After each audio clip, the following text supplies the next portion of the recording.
Okay,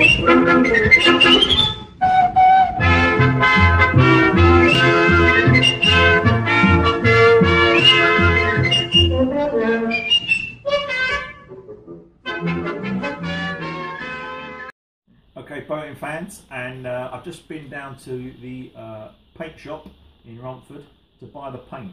All this paint you're going to see came to £80, so it's not cheap, but it's very good paint, and hopefully it's going to stay on for a long time. So the first thing that we're going to do tomorrow is we're going to paint with an acid etch. This is super acid etch, and it's going to go on to bite into the aluminium so that the paint sticks to the parts really well. You mix this with an activator. You mix this 1 part of paint to 1 part of activator. Now, how do you know how much that is? Well, you get these graduation pots, and I'm going to pour this in to a certain level, and then I'm going to pour the activator in, and then I'm going to mix it. So we're going to spray that tomorrow with the acid etch, and then we're going to let it dry for about a week. So that's the acid etch. So next week, what are we going to do? Then we're going to paint it with white. We're going to paint it with brilliant white. The white is fairly inexpensive because they sell a shed load of it to people who own Cortinas. No, not true, but they get rid of a lot of it, so they make it fairly cheap. So it's going to be brilliant white, and it's a 2K product. You're going to read a lot about 2K acrylic, that it will kill you if you don't take precautions, and it is true.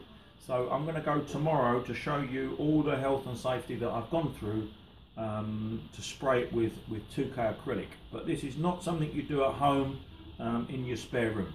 So I'm going to go into that in more detail, the health and safety, but I'm going to paint it with 2K acrylic paint. To the 2K acrylic paint, it's no good on its own. You've got to mix it with hardener, and you've got to mix 2 parts of paint to 1 part hardener. Again, we're going to get our mixing pot, and we can put 2 parts of that in to 1 part of that up to a certain level and mix it up. Because it's the winter here, it may be a bit thick, the paint, so we're going to add some thinners, but we're not going to really graduate how much we're going to put in until tomorrow, when we know how cold it is, just to make it a little bit more fluid and make sure that it flows through the gun a lot better.